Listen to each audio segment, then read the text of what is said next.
Good afternoon, everybody, and welcome. Let's just move this forward. Welcome to the first webinar in our abbreviated series this year for those new to HESES. As you can see, we'll be talking about categorising your students and looking at the important definitions around this subject. As usual, though, first of all, we're going to deal with some housekeeping. Let me just click on this. There we go. So you can see from this that today I'm running this webinar today. My name is Roger Lear and I work as a funding officer in the funding round team. If my link goes down, my colleague Ross Lawler will step in to take over from me, and he and our colleague Graham Price will be helping to respond to your questions.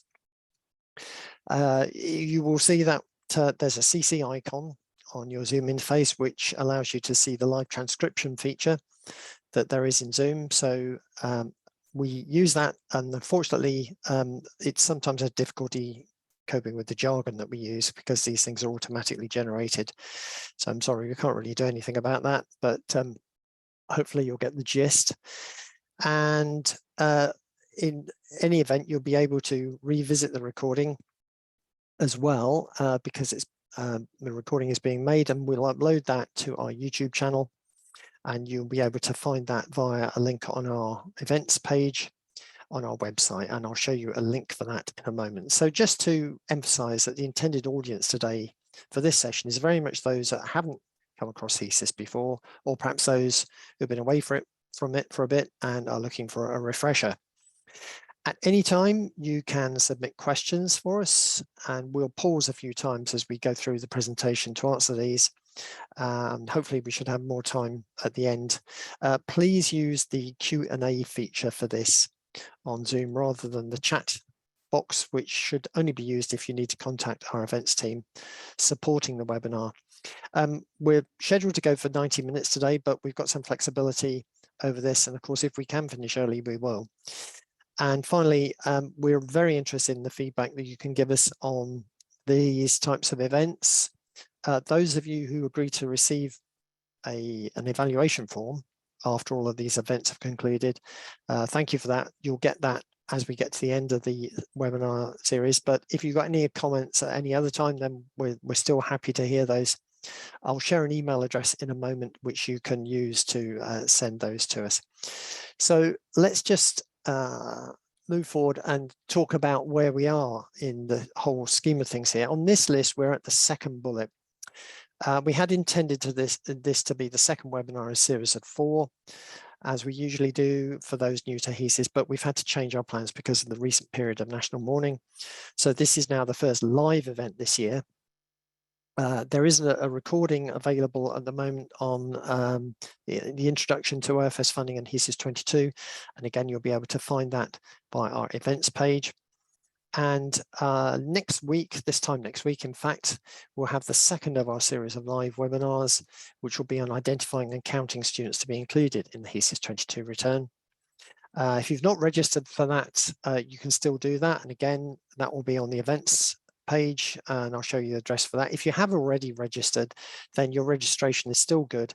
You should have received notification that its date has changed. But if you've got any queries, then please get in touch with our events team. So as I say, we've got the recording of the first, what would have been the first session, which is the first bullet there. And equally, we're recording at the moment for the final, what would have been the final session on submission and verification of the HESES22 data return.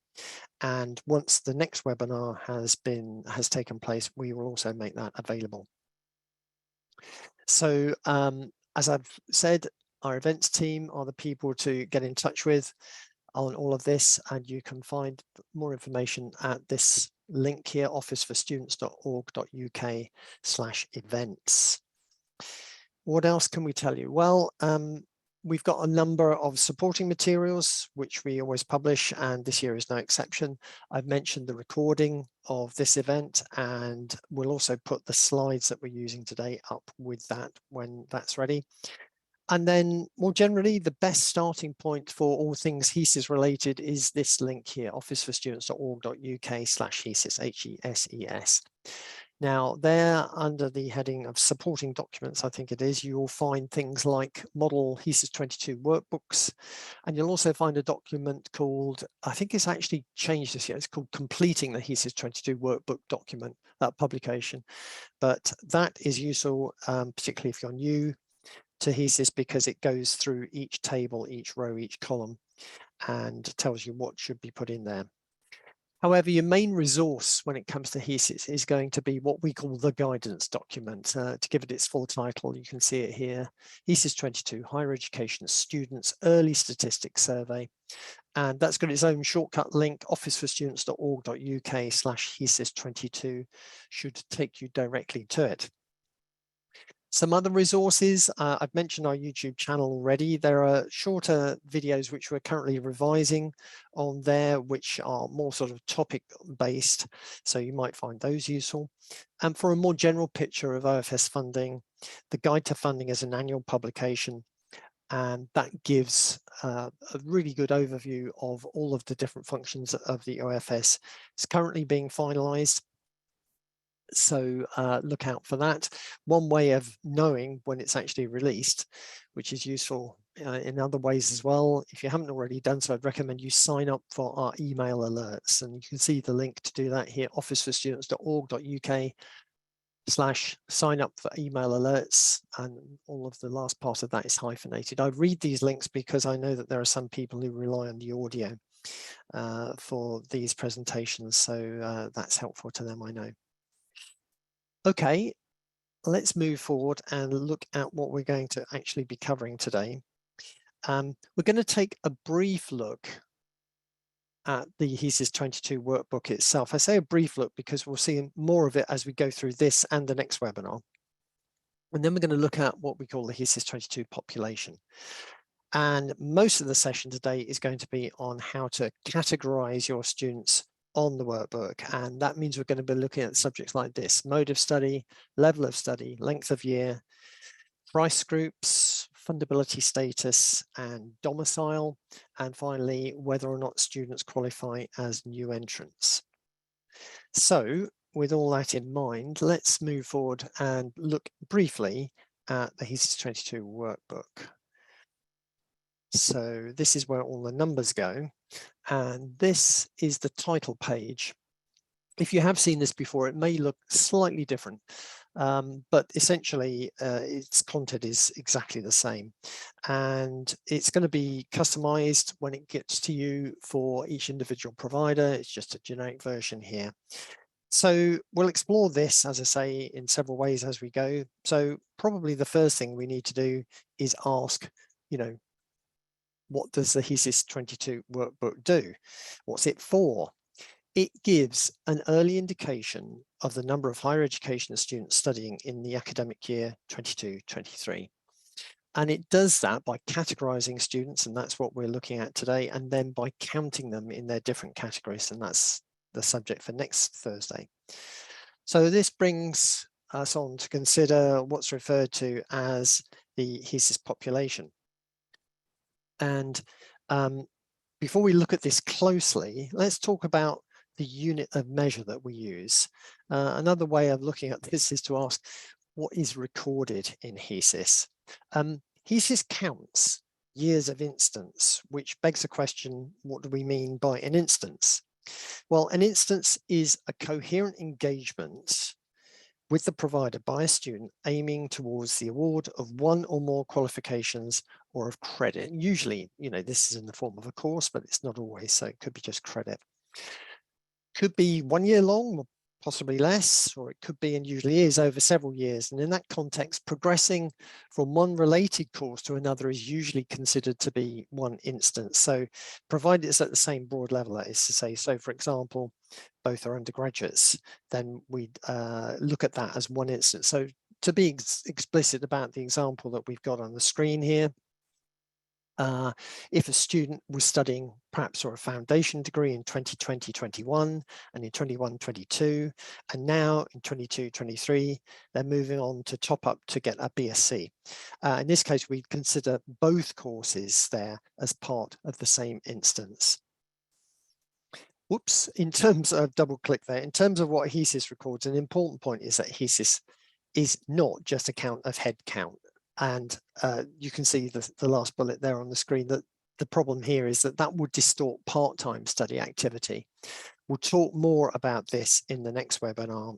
This is where we get into the realms of what's called full-time equivalence, or FTE. And just finally on this subject, it's unusual, but it is possible for some students who may be on 2 courses at once to generate 2 years of instance. Now, the HESES guidance has an example of this, of a student that's started their first year of an undergraduate degree course at the beginning of September 22, and on the 1st of March 23, that student begins the first year of a part-time HNC.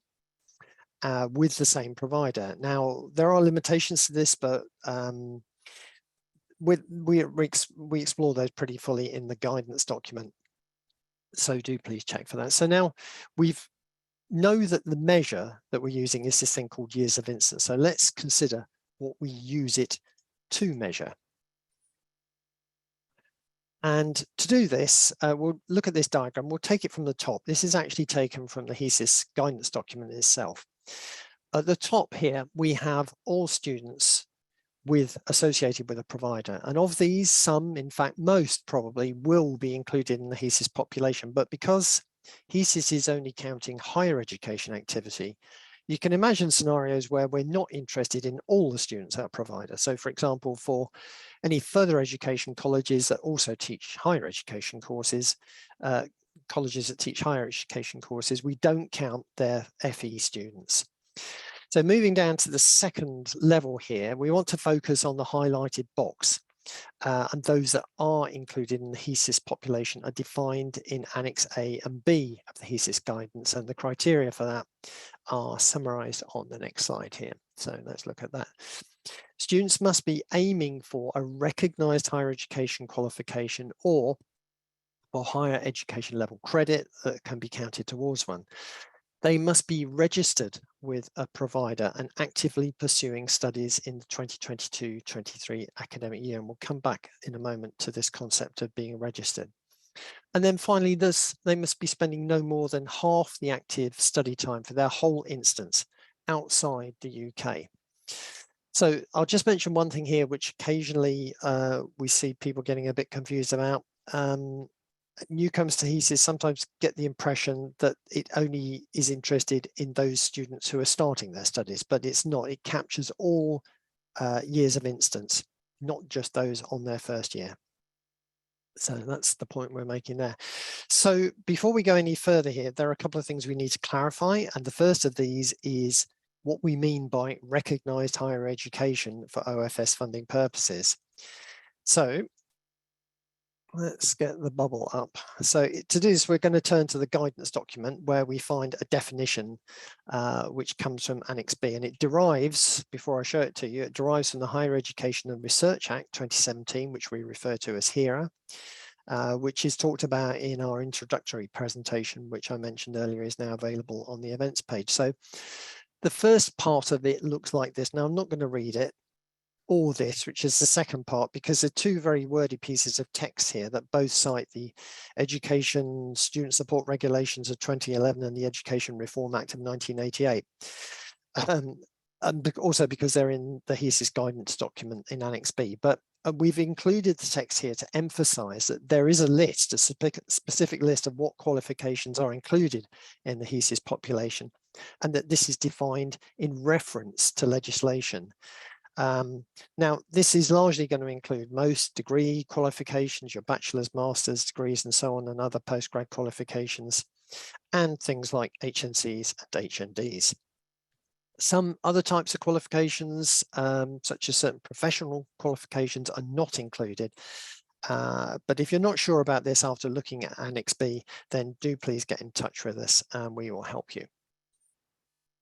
So returning to our original hierarchical diagram, at the second level, we've now established who's in the HESES population, those aiming for recognised higher education qualification or for credit, those registered with the provider and actively pursuing studies in 22-23 and spending no more than half their active study time for the whole instance outside of the UK. But even this may include some years that we don't want to count. So we need to move down to the highlighted box you can see in the bottom row now and work out exactly what to include in the survey. And that's defined in Annex C. And there you will find 4 criteria, and we'll just go through them now. So I won't dwell on these because we will be talking a lot more about the actual counting of years of instance in this and the next webinar.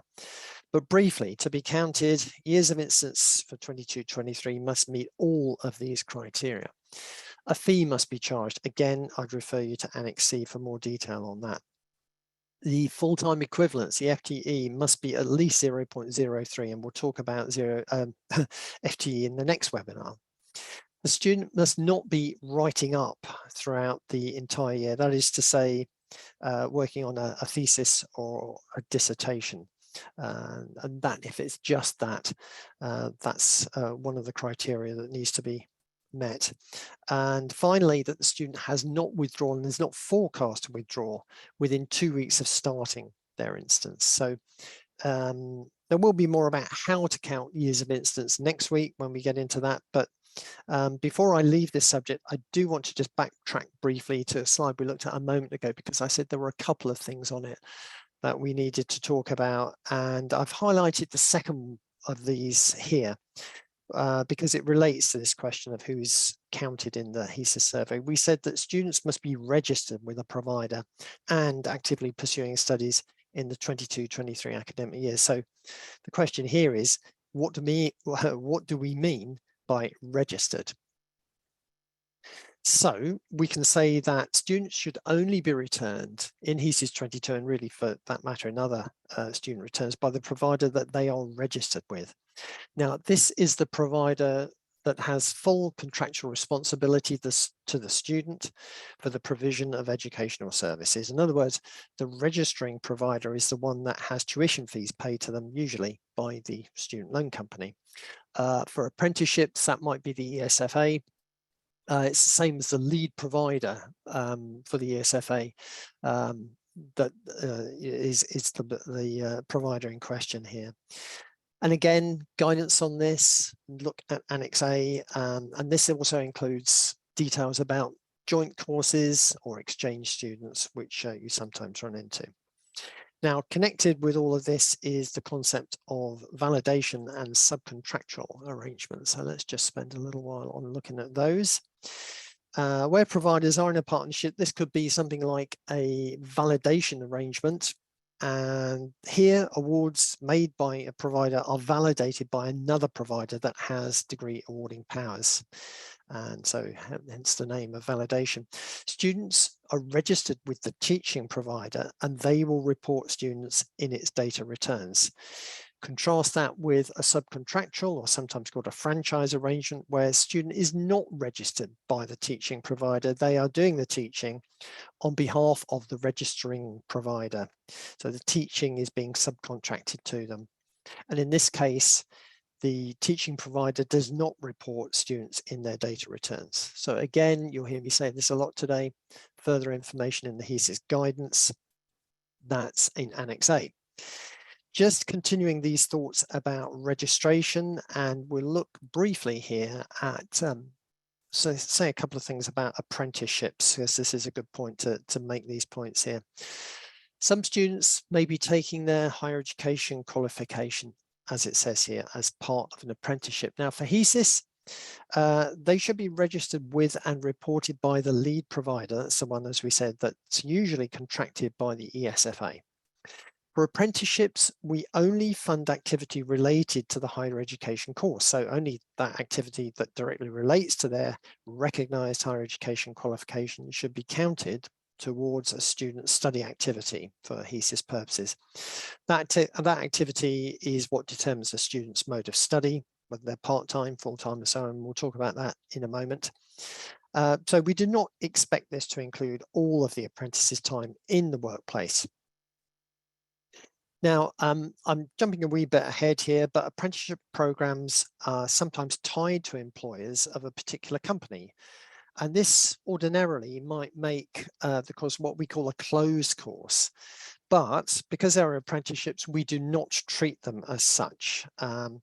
closed courses are usually non-fundable, as we'll see later. The bottom line here is that apprenticeship students are pretty much reported as the same as any other student, although it is worth making the point at this stage here that this year we're going to have additional data being asked for in connection with degree apprenticeship courses, and that will go on the new table that we've got, which is table 7, and we will be talking about that. We'll touch on it briefly today, but we'll talk about it more next week. So that's quite a big chunk to start with. I'm going to pause at this point and hand over to Ross to see if there are any questions that have come through and see where we are with those. So Ross, over to you. Thank you, Roger. We've just had the one question in, which we think is worth bringing up at the moment. It's about apprenticeship, so it's kind of looking at the same sort of area that you were just talking about. So the question was, how do we count a H&D, HNC where the learner is on an apprenticeship? And the questioner was making the point about how these are recorded in the ILR, in that they might be considered to be not funded OFS. When you have higher education qualifications that are taken as part of an apprenticeship, like that situation, we do not see any reason why they should not be returned within HESES, provided they meet all the usual criteria. There's no reason not to include them. What we don't consider this to be dual funding, which has been a concern that's been expressed in the past, because we consider that the funding that you would be receiving from the ESFA, the apprenticeship levy, is equivalent to tuition fees. We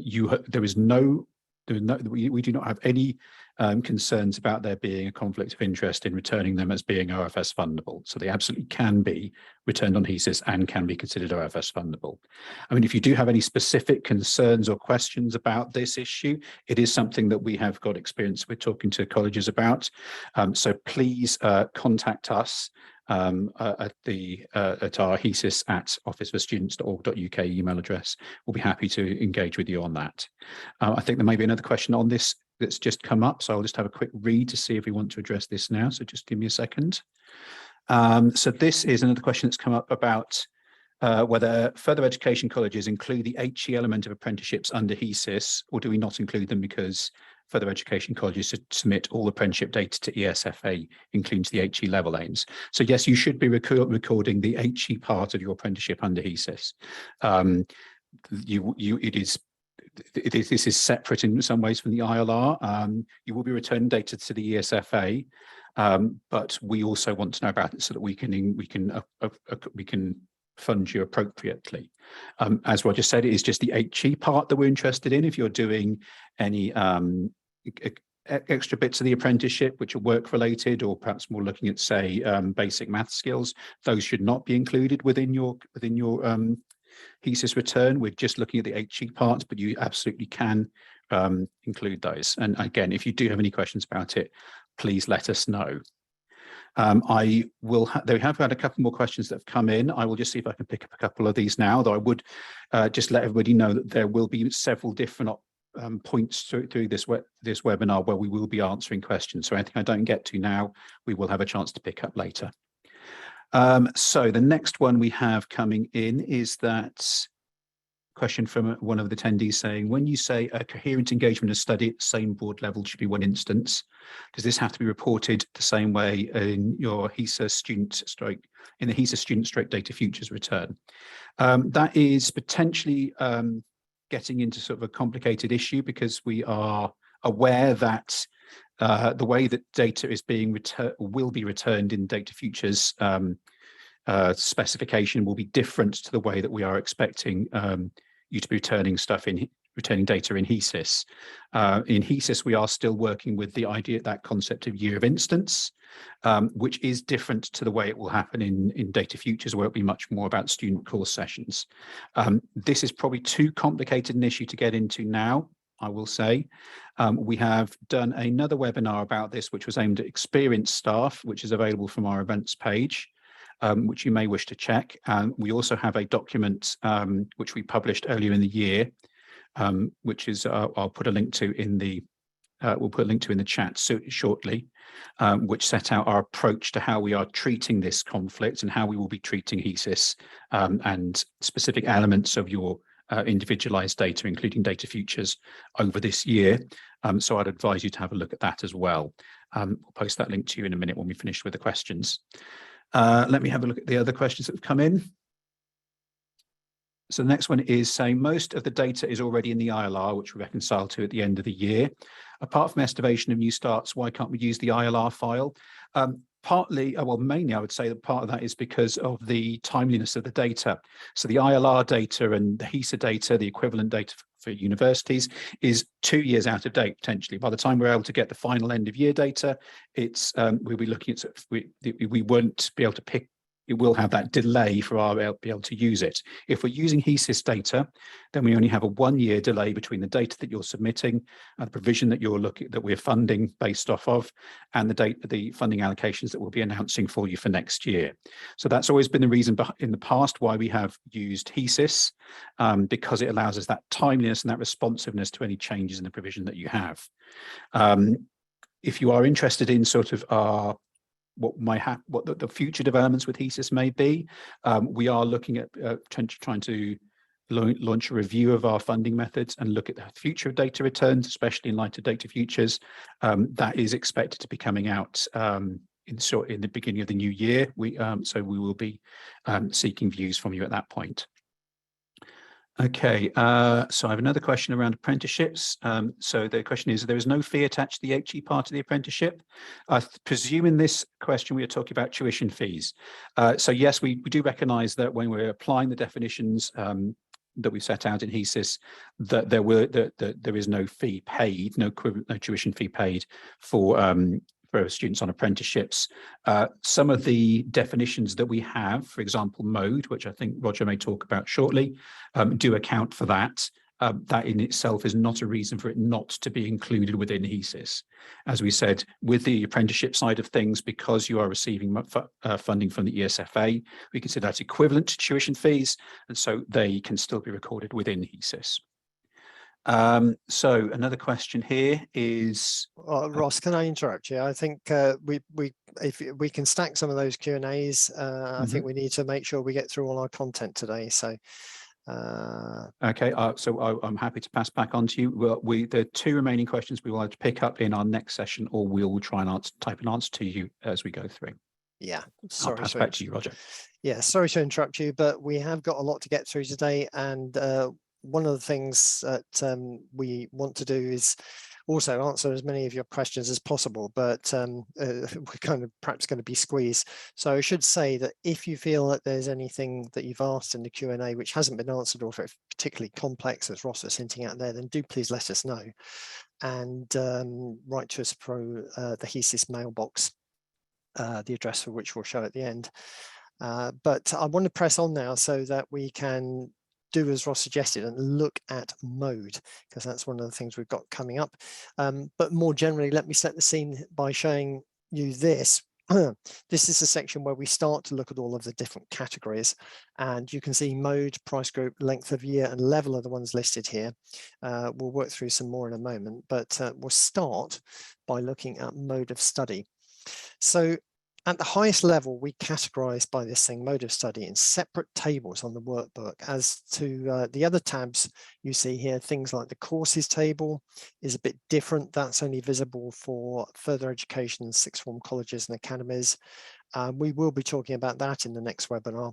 The other tables that you can see here are essentially analyzing the data in tables 1, 2, and 3 in different ways, and we'll come to them either today or later on in the next webinar. But now I want to talk a bit more about mode, and I'll show you this because students are classified or recorded in one of 3 different tables according to mode. This can be full-time in table 1, sandwich year out in table 2, and part-time in table 3. Now these are mutually exclusive. So that makes pretty much basic common sense, but we'll look at each of these on the right here, and you can see them in bold. But I've also put the other courses, the other tables which we were talking about there, And just for completeness, and they analyze data in different ways, as I said, and we'll look at those shortly. And finally, on here, we should say that the courses table, again, is just for further education sixth form colleges and academies. So let's dive into mode. 3 modes, as you've seen. The first, full-time student activities. So let's look at the criteria for that. First of all, full-time fees are chargeable. Now, it is possible to waive fees in certain circumstances, but there are restrictions on this, and they're given in Annex H. Next, students are normally required to attend a named location for at least 24 weeks in the year of instance. Now, I've highlighted and sort of lent on the word attend there because that's what it's meant to mean. You've actually got to show up in person. And this could be at a provider themselves or somewhere else, for example, a subcontracted location. So as such, this means that distance learning for HESES purposes, and I stress that, is not going to be recorded as full-time. Finally, oh, sorry, I missed that one. Yeah, so yeah, that's just saying what I said earlier. Finally, students must undertake study, tuition, learning in the workplace, work placement for an average of at least 21 hours a week. Okay, so this can include time spent on sandwich work placement, and that's linked to what we're going to look at in a moment, if the year doesn't meet any of the criteria for a sandwich year out. So let's look at those. Bear with me. It should, there. I hope you've all had your lunch. Sandwich year out, table 2. Again, Annex H has all the details. A year of instance is eligible to be recorded on this table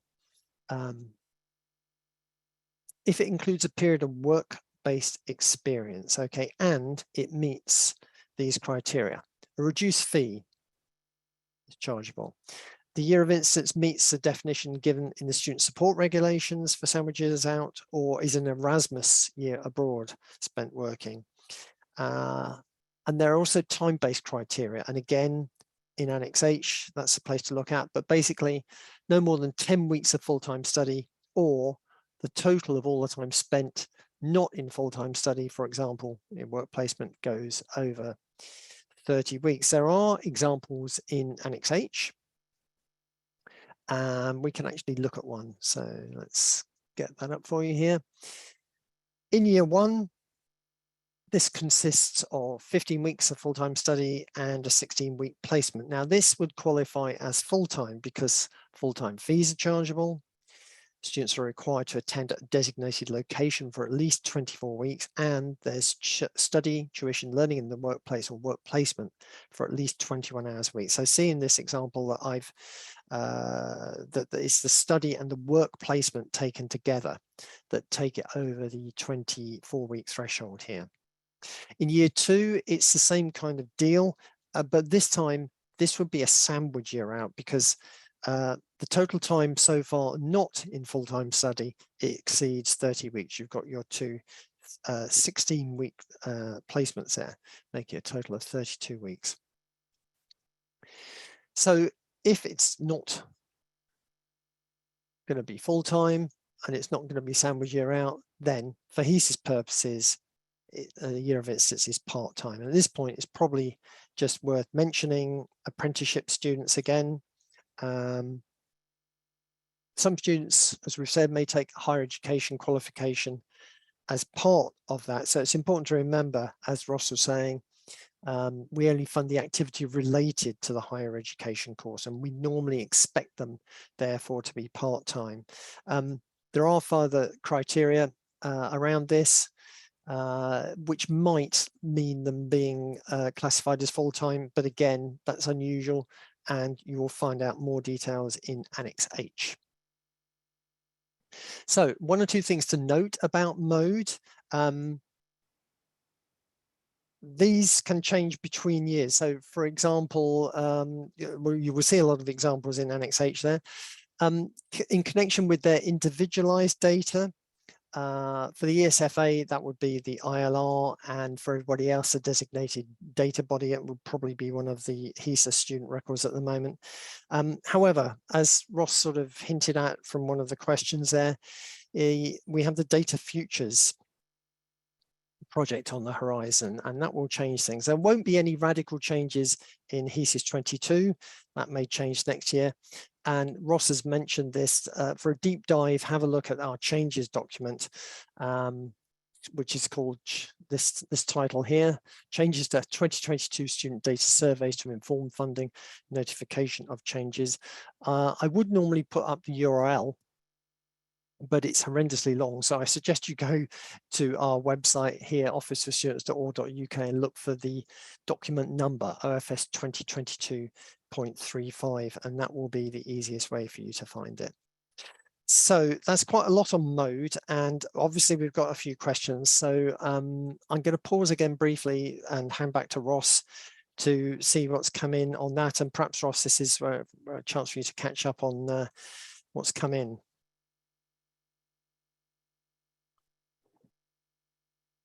Thank you, Roger. Just turning my camera back on. Let me just bring up the chat. So I was just looking, I was clicked onto the chat window. So I'm just going to click back to the question and answer window and make sure that we can see what's come in. So we have got a question around mode. So this is looking at the attendance requirement and asking about whether it applies to whether that attendance also applies to the 21 hours a week criteria. So the question is, so do students need to be studying in the college for 21 hours a week for 21 weeks in the year? No, this is one of the reasons that we've kind of tried to clarify this year. The requirements, the attendance requirement applies to the 24 weeks criteria.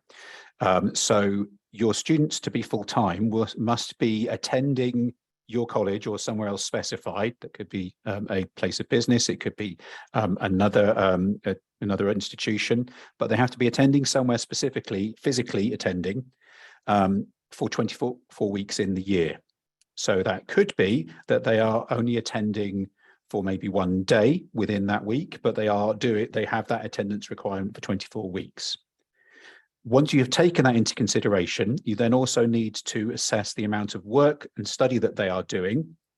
So within those 24 weeks, they should be doing an average of 21 hours a week of study activity. And that can include study that is undertaken independently. So it could mean study that's done at home. It could mean study away from the college or the university. It does not necessarily have to have the same attendance requirement. It looks like we've had a follow-up question on this as well. So the question is, why is it that the case that distance learning cannot be full-time when the ordinary sense it would be full-time, i.e. more than 24 weeks? Again, this is likely to be reported differently in data futures. So yes, we are aware that there is a difference in terms of how distance learning is reported in some contexts. So it is in student loan terms, for example, student support terms, there is a concept of full-time distance learning. It isn't one that we have in HESES. There is a slight difference between those two, but this is still reflecting the definition that we have used in the past, that we're trying to clarify this in this year's version of the guidance to make it clearer in terms of how it should be applied. So we don't feel this is a change. This is something which is still the existing definition that we've used. We will be looking at things like mode and how that will apply in the future and how this will relate to data futures. So if we are looking at our guidance, the future of HESES, when we're looking at next year or the year after that, we will be trying to tie it in as close as we can to data futures, but there's a lot of work we need to do to get that to come through. So it is a known issue that we are looking into. I don't think we have a question that's just coming in. So I think this might be a question that my colleague Will is dealing with. So I think this one may be something that we need to pick up in a later session once we've explored it in a bit more detail. So I won't answer the question now. I think I'll pass back to you, Roger, and we can pick that up when we have all the details clear. Okay, thanks, Ross. And just to reiterate, we are going to have at least a couple more opportunities for you to ask questions. Please use the Q&A chat for that. So it's probably a good point here just to have a brief recap. So in terms of how we categorize students at the highest level, we have separate tables in the workbook for each mode of study.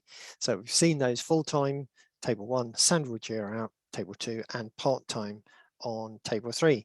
Now, within each of those tables, we further categorize things, and we're going to look at these here in this part of the seminar, webinar, I should say, price group, length of year, level of study, and fundability status. And in table 5, we're going to look at domicile as well. I'm going to add that to these categories.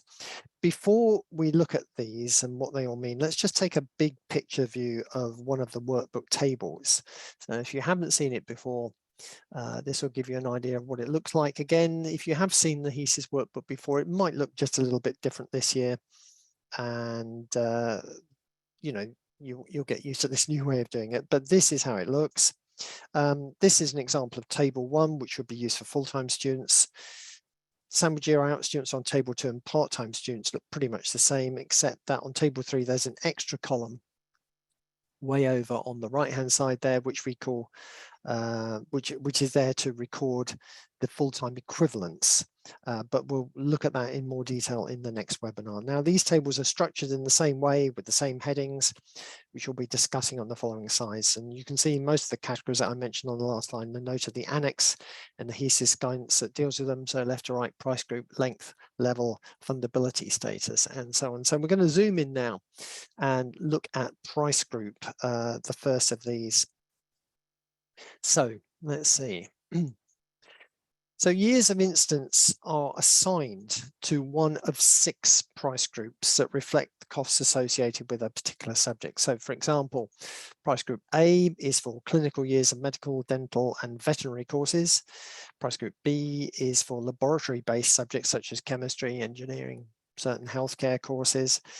And then we have C1.1, which is for strategically important intermediate cost subjects. And we've got a few examples here: pre-registration courses in nursing, things like computing and information technology, archaeology.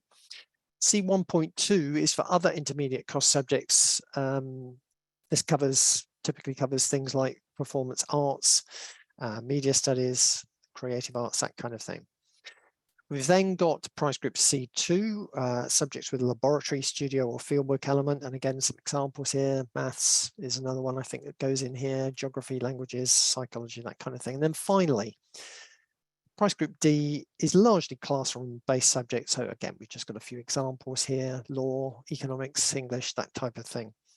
Now, these price groups are used in calculating grants for various funding allocations. And what we'll do now is move forward and talk about how to choose the correct one. How are courses assigned to price groups? Well, there's 2 ways. One is if they are what we call a specific case, otherwise according to a coding system. And this will vary depending on the type of provider. So for further education colleges, what we call FECs, this is the Learn Direct class system. Everybody else, it's the Higher Education Classification of Subjects, or HECOS codes. Again, the guidance is a place to look for a full description, and that's in Annex G. These groupings are important because we want to get an accurate representation of your higher education provision in order to get to be able to provide the correct funding. So this is something that we look at during the data verification phase of HESES, and that will be something that we'll be talking about in our presentation. So let's look first at the first of those categories that I mentioned, the specific cases where certain price groups are predefined. Now, first of these is sandwich years out, and then we've got the clinical years of medical, dental and veterinary science courses, pre-registration courses in nursing, midwifery and allied healthcare, and in social work, and initial teacher training classes. Again, all details in the guidance. If a course does not fall into one of those categories, however, the price group is determined by reference to one of those sets of codes. And as we saw on the last slide, that's either the LDCS or the HECOS code. So let's look at the first of these. So this is where we come across what we call the courses table. LDCS codes for further education and sixth form colleges are associated with the learning aim reference, and they go on the courses table on the column on the left there. And it basically has a lookup which fills in the details for you, which is why it's in blue, because you can't type into those. So again, the place to look is inevitably Annex G, which also shows a lot of the LDCS codes. And there's also a website which the ESFA run. This address, I'll read it out: submit learner data, and that's all hyphenated, submit learner data.service.gov.uk/find a learning aim. That's also hyphenated. So this is sometimes known as the FALAR, find a learning aim service. It is important that when you're doing the HESES return for new courses, that you get a learning aim reference from the ESFA as soon as you can. And if there's likely to be any kind of delay with that, it's important that you let us know, and hopefully we can work around that. So that's LDCS codes. For everybody else, we use HECOS codes. HECOS codes are administered by the Higher Education Statistics Agency, HESA, and they produce guidance on that. And it's on their website, hesa.ac.uk/support/documentation/HECOS. And there you'll see that they say that HECOS codes are determined by the provider. So when you're deciding on which codes apply to you, you need to refer to this guidance. Now this says the qualification subjects must represent directly or relate very closely to the wording on the qualifications official certificate of award. More than 3 qualification subjects would generally be regarded as exceptional. So the last part there suggests that in fact it's possible that there may be a split between subjects in different price groups, and that is indeed the case. So let's look at this idea. If a course has elements that fall into more than one price group, years of instance can be split between those price groups. So if the course is associated with, in that case, the course will be associated with 2 or more HECOS or LDCS codes. So activity is split, reflecting how much activity is done in each based on the course as a whole. Each year would have the same split over the price groups. The best way of getting to grips with this is by looking at an example. So in this example, we've got a course, bachelor's degree in physics with maths. It's a 3-year course, and these are the HECOS codes that apply. The same concept, although this is a HECOS example, the same concept applies here to the LDCS. Physics is price group B, and mathematics maps to price group C2. Now here is the breakdown year by year of the amount of work that's done in each of those subjects. 60 and 40 in favor of physics in the first year, it's reversed in year 2, and then physics predominates in the final year. Now if you average that out, you get 60% for physics and 40% for maths. So the point here is that all years of instance in HESES that reported against this course would need to be recorded with the 60-40 split, whether it was year 1, year 2, or year 3. That's the way that we do this, rather than split it down on a year-by-year basis. Okay, back to our workbook table. And after a good look at how we categorize things by price group, now let's have a look at the next category, which is the length of course. Now here you see in the mauve shaded area here on the left, we're looking at something called long and standard length years of instance. Now these, as you can see, are dealt with in Annex J of the guidance. So let's look at this in a bit more detail. Length of year is recorded because it can feed into an element of our teaching funding for either accelerated full-time undergraduate provision or what we call intensive postgraduate provision. So it's best to look at what a long year is first, because everything that's not a long year is then a standard length year. So for long years, for full-time students, this is where a student is in attendance for 45 weeks or more in the year. There are some restrictions which I put up here. This is where periods of work experience are excluded, sandwich years out don't count, and usually foundation degrees don't count either. For part-time students, it depends on the length of the equivalent full-time course. Now, I won't go into all the details here, but have a look at Annex J if this applies to you. So that's long years. Everything which isn't a long year is a standard length year. So I think that takes care of that. Going back to table 1 again, this time we're going to look at level of study. And so for those that have been waiting for the mandatory CAT picture, here it is. And what we're going to look at here is the different levels. So the first of these is undergraduate. And the thing about all of these is that it relates to the qualification needed to enter the course. So undergraduates, no degree level entry requirement exists. Contrast that with postgraduate taught, the normal entry requirement is a degree level qualification. And here there are 3 separate levels, which we'll look at in a minute. PGR is the other thing which you'll see, postgraduate research. Qualification aim is a research-based higher degree. And again, we'll look at that in a moment. So let's look at all of these individually.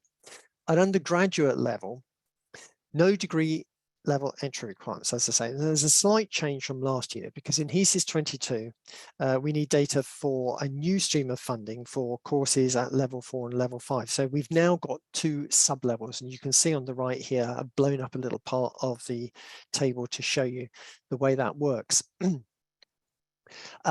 If a course, so yeah, obviously the level 4 and 5 is going to be your things like HNCs, HNDs, foundation degrees perhaps. UG other is bachelor's degrees, top-ups or credit without a qualification aim. Now, if a course, occasionally you'll find situations where a course has multiple qualification aims. So check the guidance in those cases, and or please talk to us because they can be a little bit tricky. The place in the guidance to look for is for all of this is in Annex I of the HESES guidance. So let's move on and look at postgraduate taught, PGT. To expand on this a little bit, as we said, we've got a normal entry requirement of a degree level qualification, and there are 3 sub-levels, and you can see them on the screen here.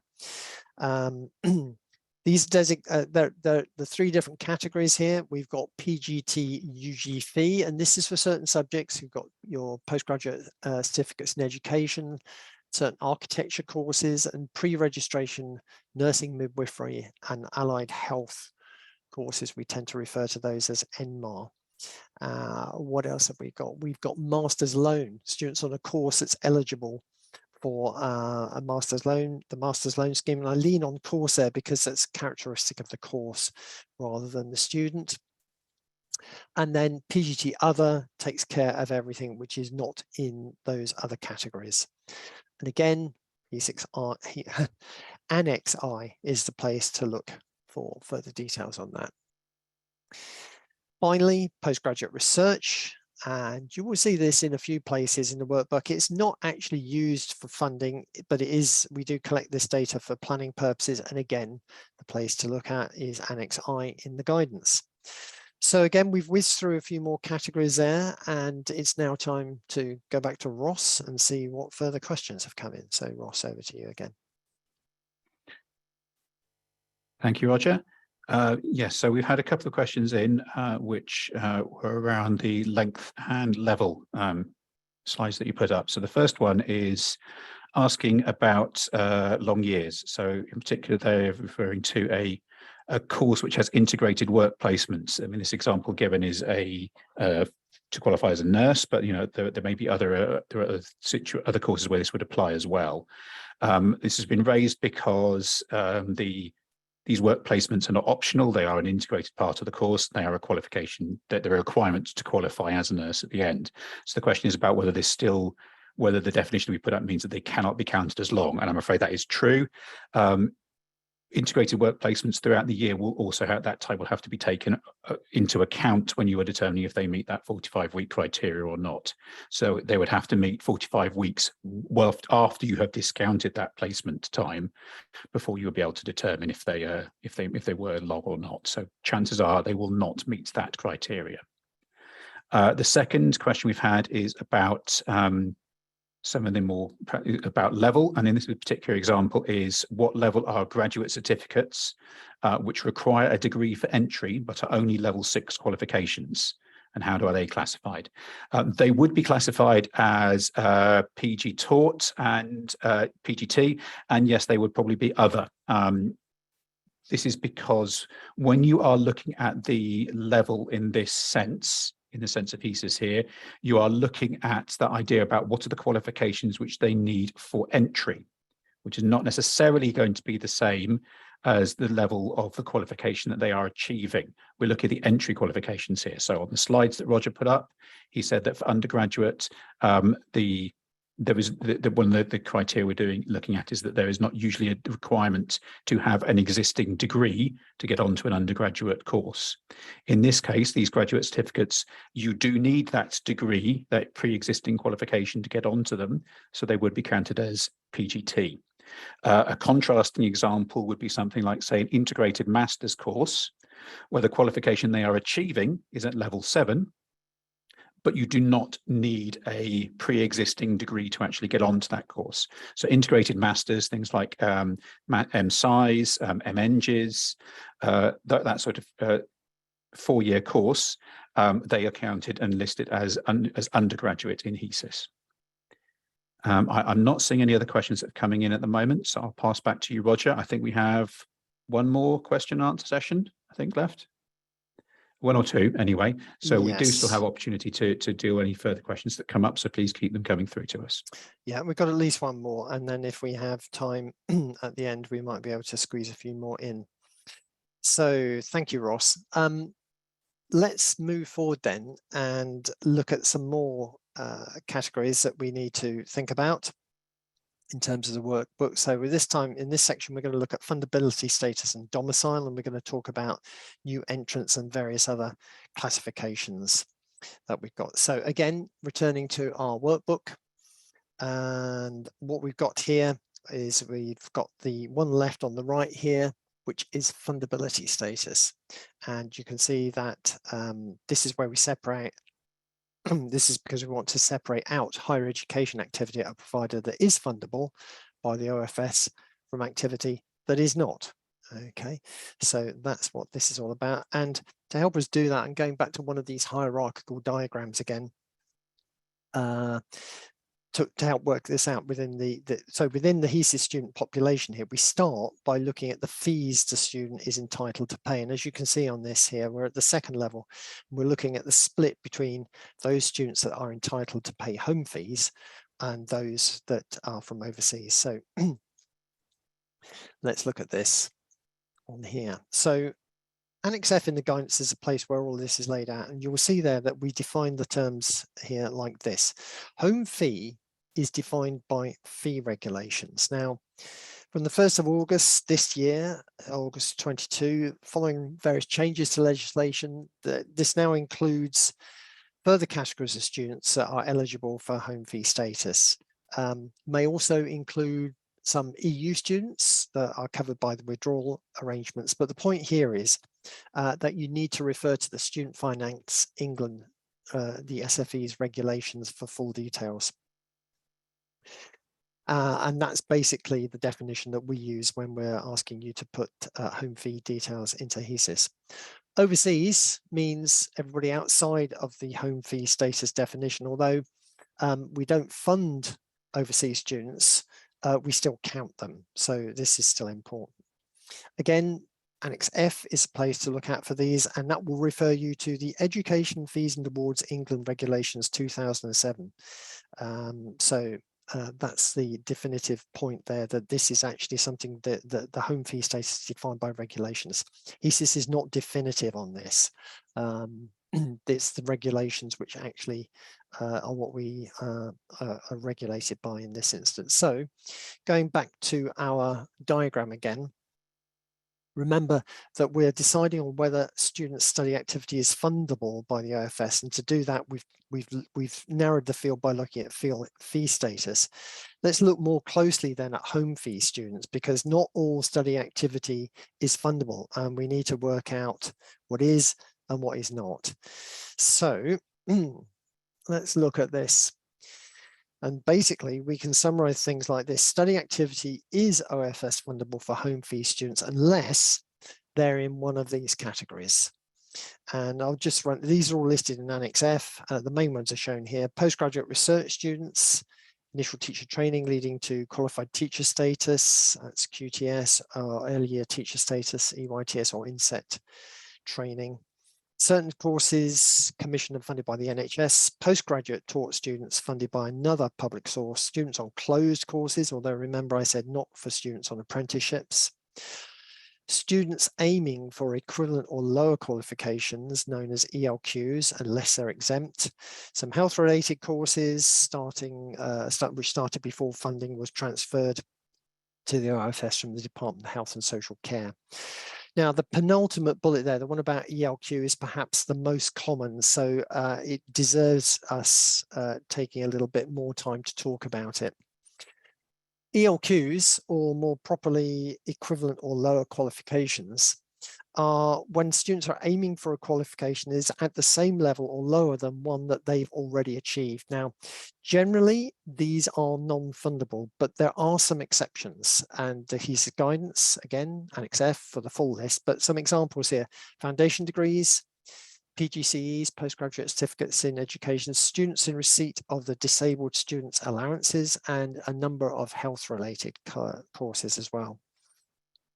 So the general rule here is that if you don't know a student's prior qualifications, you should treat them as aiming for an ELQ. So they would be non-fundable unless they were exempt.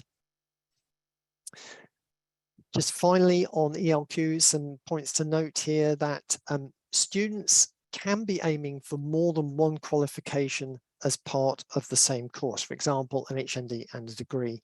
For ELQ purposes, you should assess their status against the lower qualification. And then finally, ELQ is a concept used by other organisations as well as us, but be aware that sometimes their definition is subtly different from ours. So do check that if you run across it elsewhere. It's not always going to be exactly the way that we look at it. Okay, now we're working our way up to looking at table 5, which is what we call a planning table. And one of the fields on that is domicile. And whoops, sorry, I seem to have skipped something there. No, sorry, I thought I'd skipped a slide.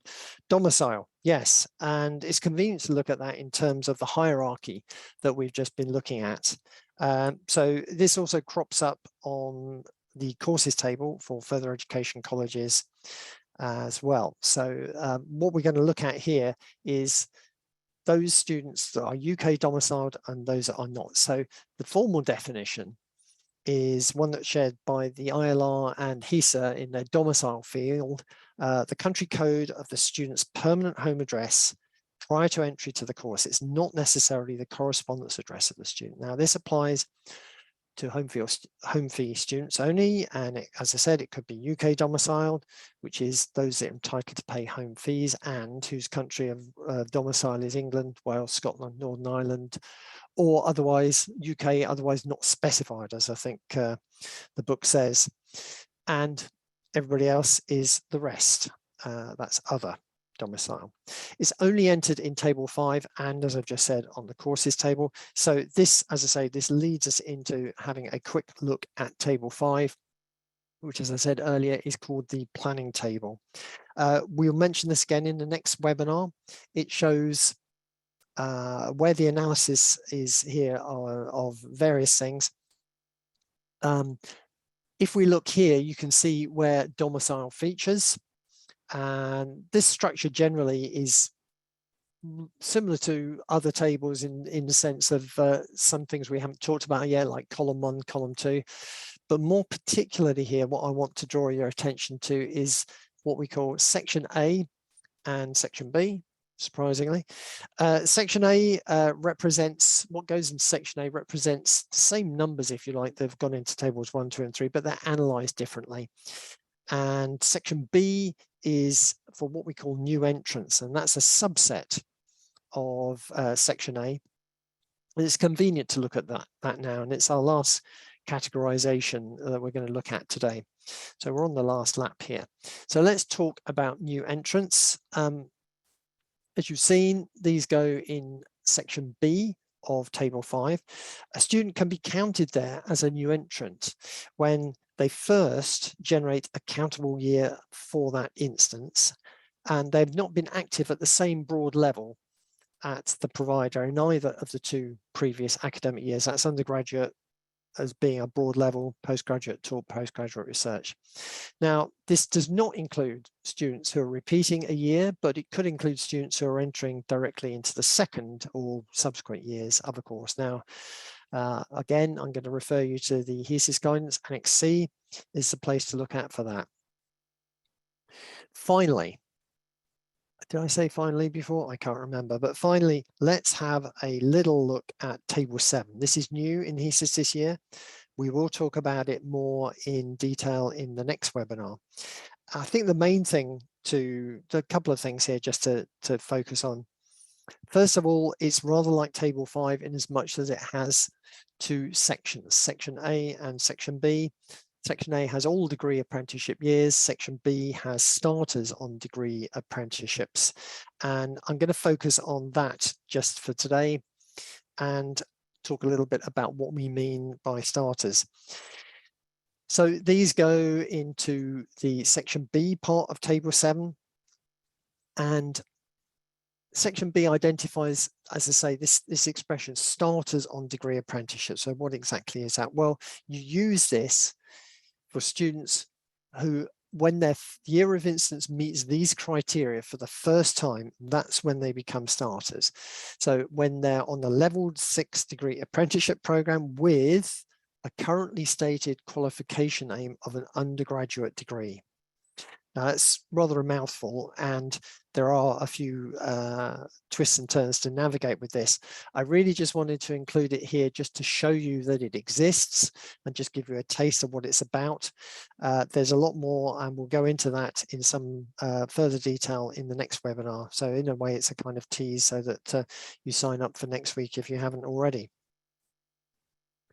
So let's just complete the set. We've got here a table which you saw a glimpse of earlier. I'll mention the other tables that we haven't referred to explicitly now. So we've got table 4 for years abroad. This includes both full-time and sandwich year out. And it's going to be, when you look at it, it's going to be fairly self-explanatory, especially once you've seen the next webinar where we talk about the concept of column 1 and column 2. And of course, there's guidance on that in our guidance document. Tables 6A through 6C, which we usually refer to as the health tables, these record students on courses in nursing, midwifery and allied health professions. And again, that's going to be talked about in the next webinar, but briefly, full-time students go on table 6A, part-time students go on table 6C. We used to have a table 6B, which, as you might guess, was intended for health students on sandwiches out, but as far as we can tell, there aren't any of those. So we're taking it out this year, and to avoid any confusion, or well, I hope we are avoiding confusion by just keeping the same names for the two that remain. So that's why you've got 6A and 6C. So we'll talk more about those next time. And then, as I've just mentioned, we've got table 7 now, which is new, degree apprenticeships, and again, more to come on that. Finally, as noted earlier a couple of times, you'll only see the courses table. The courses table is there if you're a further education and sixth form colleges and academies, and that's something that you'll see at the beginning, near the beginning of your workbook. So I think that's about all we've got to say today. So this again is going to give us a chance to hand over to Ross and see what questions have come in. So Ross, are you there? Thank you, Roger. Yes, we've got a couple of questions. So I'll start with this one, which is asking about what we mean by, asking us to expand what we mean by closed courses. So in this context, closed courses are ones where you have to be a specific an employee of a specific organization to actually take that course. So the example that I tend to give is where we might have, say, City of Bristol College, which is just down the road from us. If they ran a course and you had to be an employee of Rolls-Royce to take that course, then it would be considered to be a closed course. The test that we would be sort of looking to apply here would be, could a random member of the public turn up and take that course? There might not be any random members of the public actually on that course at the time, but if in theory they could turn up and take that course, it is not considered to be a closed course. The exception to that, as I think we've mentioned, is that this does not necessarily apply when you're talking about apprenticeships. So if you have a course which might otherwise be considered closed, but is being taken by students as part of an apprenticeship, that consideration is not that you do not have to worry about that one. It's only for apprenticeships. If it's taken outside of an apprenticeship, you have to be thinking about whether anybody could be taking it. So I hope that cleared that one up. The next question is about ELQs. So this is asking about what the situation would be if you have students that already have a PG certificate or a PG diploma. So that's level 7 qualifications at 60 or 120 credits. And they want to enroll on the full master's version of that subject. They want to go up to the 180 credit level 7 award. So we do have some guidance on this in some sort of further guidance on this in our main HESES guidance document. This comes under Annex F, and there's several sections, paragraphs towards the end of it, where we are talking about ELQs and we're talking about assessing levels of qualification. So in particular, there's a paragraph where we are saying that we can't provide a full hierarchical list of qualifications in the HESES guidance. There's just too many potential options. So there is a degree where we are asking you to make your reasonable academic judgment about this. If you are able to do that and you're able to justify your decisions, then we are likely to accept your judgment on this. I mean, looking at what you've said there, because you are talking about a succession of qualifications, then I think that you could consider them to not be considered to be an ELQ. They've already taken a slightly lower level of qualification and they are moving up to the next level upwards. If they were taking a PG certificate and they already had a PG certificate, so that it would be at the same level, then you could consider them to be ELQ. So the fact that they have that progression, I think in this case means they would not be coming under that ELQ criteria. If you do have any questions about specific situations, then please feel free to ask us these questions, to email us about them. We do, we welcome that sort of engagement because it does give us a chance to make sure everything is right before you submit the data. So please send us your questions if you want us to follow up on them. The last question we have at the moment is about whether we can clarify what's meant by a public source of funding. So again, if I just go back to my copy of the guidance document I've got open in another window. So this comes from, again, paragraph Annex F. And the criteria in full that we're saying is that students can be recorded as non-fundable if they are postgraduate taught students on a course other than apprenticeship, which is funded by another UK or EU public source, where the course fee charged to the student is zero. So in this case, you might be thinking about, say, NHS-funded courses, or you could be thinking about something similar to that. If you have a specific example in mind, again, I suggest you probably contact us, but you're thinking about the second part of that criteria where you're thinking about, is the student actually, does this funding mean the student is not paying any fees themselves? Are they being completely funded? But as I said, if you have any questions, please email us. It's probably better to deal with the specifics of an example rather than try to give you a general definition in this case. I'm not seeing any more questions that are coming in. We can wait a minute to see if anybody does want to submit a last-minute question. But what I suggest is that maybe we might want to think about moving on to your last few slides, Roger, and then we can think about wrapping things up. As nothing seems to be coming in, so I'll pass back to you, Roger. Okay, Ross, thanks. Well, perhaps we've got a little bit of time, so we'll perhaps make a final check before we do formally end things, but thank you for all of that. So let's just start to wrap up a little bit. Now, this slide here lists the annexes that we've referred to during this presentation. The HESES guidance document is available, and you can take that away and have a look at all of the various ins and outs which we've referenced here. So that's also probably a good point for us to just recap in general and look at what we've covered today. So we had a very quick look at the HESES workbook, the title page of it, and we've seen more as we have gone through the session today. we've talked about the HESES22 population, how it's defined, but most of this session has been about how we categorize students within that. So we've talked about mode, level of study, length of year, price group, fundability status, domicile, and we touched on new entrants as well. And I hope you feel that we've given you an idea about all of these areas. So, you know, you can go back once the recording is out and replay all of this to your heart's content. And again, if you've got any questions after that, then do please get in touch with us and let us know.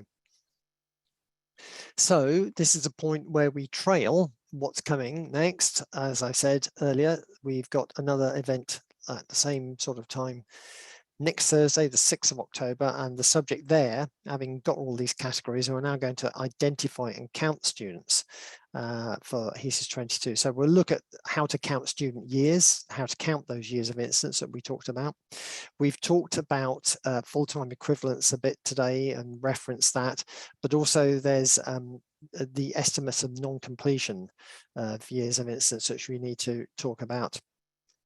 We've also, other stuff which we've punted into next week includes the healthcare tables, which we touched on briefly, and the new table, table 7, degree apprenticeships.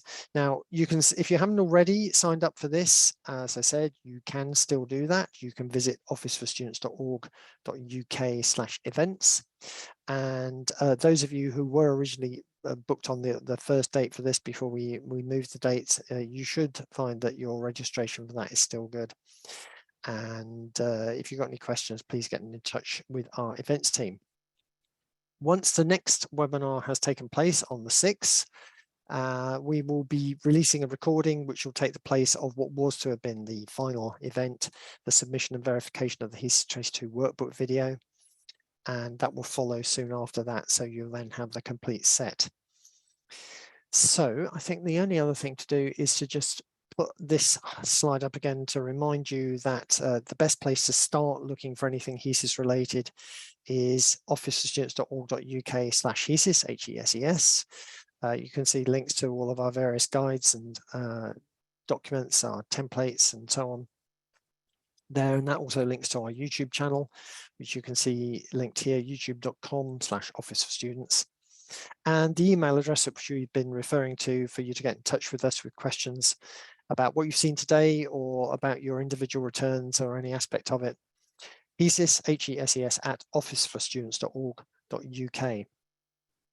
So unless there's anything else from the question and answer part of it, and it doesn't look like there is as far as I can see, we'll say thank you very much for listening and for watching, and we hope to see you again next Thursday. We'll get a recording out of this session and the slides as soon as possible, but we hope to see you again next week. So do take care, everybody. Bye-bye.